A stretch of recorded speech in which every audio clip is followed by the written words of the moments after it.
Century के design innovation के उनके सफर को समझ रहे हैं। इजिप्शियन इंजीनियरिंग की शान है गीजा का ग्रेट पिरामिड। फेरो का बरियल चेंबर इस बड़े स्ट्रक्चर के बीचों बीच है।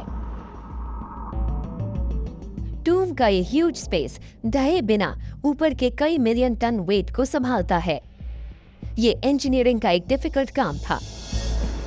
देखते हैं कि करीब 1 सेंचुरी पहले फर्स्ट पिरामिड का बरियल चेंबर कैसा दिखता होगा।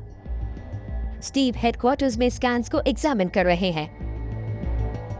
लोग स्टेप पिरामिड को यहाँ या ऊपर से देखते हैं, पर हमें इसे ऊपर से देखने के साथ नीचे से भी देखने का मौका मिला। इसे जमीन से नीचे बनाना ज्यादा आसान रहा होगा, ना कि पिरामिड के बेस के अंदर की तरफ। नीचे से देखने पर यह केव जैसा दिखता है और नीचे की ओर जो एक्चुअल रॉक है वो बड़ी इम्पोर्टेंट बन जाती है, क्योंकि तब उनके पास टेंशन को बांटने का कोई तरीका नहीं था। पर वो जानते थे कि जमीन के अंदर बिग ओपन स्पेसेस बनाने से काम चल सकता है। मैसिव पिरामिड के वेट से बरियल चेंबर अंदर क्रश ना हो जाए, इससे बचने के लिए एंशिएंट इंजीनियर्स ने अपनी स्ट्रक्चरल नॉलेज का इस्तेमाल किया और पिरामिड के नीचे गहराई में एक टनल बनाई। इस तरह बेडरॉक के नेचुरल स्ट्रेंथ का इस्तेमाल चेंबर के ओपन स्पेस को सपोर्ट करने में किया जा सकता था। हम समझ सकते हैं कि किस तरह इजिप्शियंस ने ऊंचे स्ट्रक्चर्स बनाए। देख सकते हैं ये कितना ऊंचा है, लेकिन उस वक्त भी उन्होंने क्लासिक पिरामिड शेप बनाना नहीं सीखा था। सवाल ये है कि उन इजिप्शियन इंजीनियर्स ने कैसे हमारे जाने पहचाने पिरामिड्स को बनाने की टेक्निक सीखी होगी। पिरामिड चेन के एवोल्यूशन के अगले लिंक की तलाश में हमारी टीम जा रही है मेडूम, जो कायरो से 80 किलोमीटर साउथ में है। ये अब तक का सबसे मिस्टीरियस पिरामिड है और इसे कहते हैं कोलैप्स्ड पिरामिड। ये पहले के पिरामिड से बिल्कुल अलग है। इसका कंस्ट्रक्शन 2575 बीसी में शुरू हुआ था। इसे वॉरियर फेरो स्नेफरू ने बनाया था। स्टीव मानते हैं कि इस स्ट्रक्चर से शायद हम समझ पाएं कि कैसे इजिप्शियंस ने बड़े स्ट्रक्चर बनाना सीखा होगा। स्टेप पिरामिड से क्लासिक आइकॉनिक पिरामिड शेप कैसे बना होगा। उम्मीद है कि इस पिरामिड से हमें इसके कुछ क्लूज मिलेंगे। और आप जरूर सोच रहे होंगे कि ये भला कैसे हो सकता है, तो बताइए कि 4500 साल पहले ये बिल्कुल डिफरेंट दिखता होगा। एक्सपर्ट्स मानते हैं कि कोलैप्स्ड पिरामिड कभी स्टेप पिरामिड था, लेकिन इसे एक आउटर कास्टिंग से कवर किया गया और साइड्स को फ्लैट कर दिया गया। पहली बार इजिप्शियंस ने वेल नोन पिरामिड शेप बनाया था।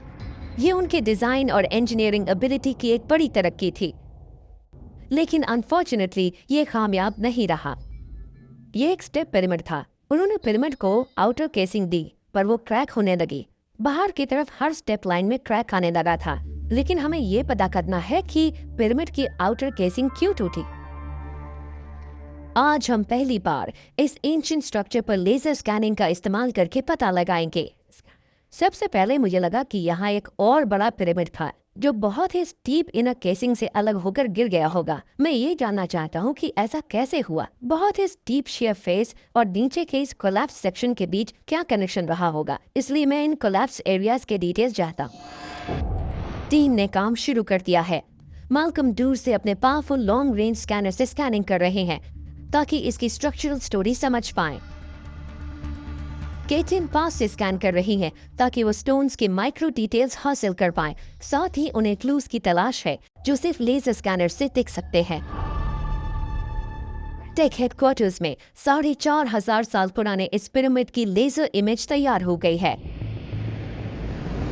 ये जो स्ट्रक्चर है ये उन्हें बाहर नजर नहीं आने देना था। हाँ, ये फेज 1 है। इसे 2 फेज में बनाया गया था। यहाँ हमें फ्लोर पर पिरामिड नजर आ रहा है जो फेज 2 में कोलैप्स हो गया था। उन्हें पता लगाना पड़ा कि आप कैसे मौजूदा सेंट्रल कोर पर एक परफेक्ट पिरामिड बना सकते हैं।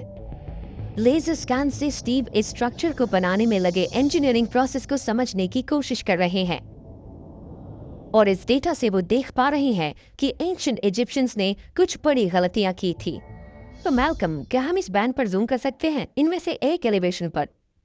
तो उन्होंने ऐसा करके प्रॉब्लम सॉल्व करने की कोशिश की। यहाँ हमें वो सेंट्रल सेक्शन नजर आ रहा है। ये स्टोन्स देखे ना, ये एक तरह का शेयर की बैंड है। उन्होंने एक शेयर की बनाई जिससे न्यू पिरामिड को ओल्ड से कनेक्ट किया और आइडिया ये था कि इससे न्यू पिरामिड सेंट्रल कोर से स्लाइड नहीं हो पाएगा। लेजर्स ने साफ तौर पर स्टीव की बताई शेयर की को दर्शाया है, ब्रिक्स का एक बैंड जिससे बाहरी आउटर मटेरियल चिपक जाए। लेकिन इस टेक्निक से पिरामिड की आउटर केसिंग इनर कोर से जुड़ी नहीं रह पाई। कोलैप्स पिरामिड के बेस का एक हिस्सा अभी भी है और उसके दो साइड्स पर दो ब्लू प्लेन्स टिकाकर स्टीव समझ सकते हैं कि क्या हुआ था। आपने देखा कि ये कॉर्नर्स पर इंटरसेक्ट करता है, इससे मुझे लगता है कि वो इसे सेंट्रल कोर के बहुत करीब बनाने की कोशिश कर रहे थे, इसलिए हम स्लाइड में देखना चाहते हैं ताकि दोनों के बीच का गैप न रहे। हाँ, तो सारे मटेरियल से ये गैप भरा गया। हाँ, उन्होंने लेयर्स बनाई होंगी और वो भी यहाँ से लेकर यहाँ तक। यहाँ सबसे बड़ी प्रॉब्लम ये शेयर है जो यहाँ पर है। आउटर वॉल और इनर कोर के बीच के स्पेस को देखकर स्टीव को लगता है कि शेयर की पैड बहुत कम था और वो सारे मटेरियल्स को आपस में जोड़कर नहीं रख पाया। नीचे का मटेरियल सेटल होने की कोशिश कर रहा है और ऊपर का मटेरियल इस लेड से हैंग कर रहा है, जिसकी वजह से यहाँ एक बड़ा क्रैक आया होगा और यहीं से बाहर के पिरामिड का गिरना शुरू हुआ।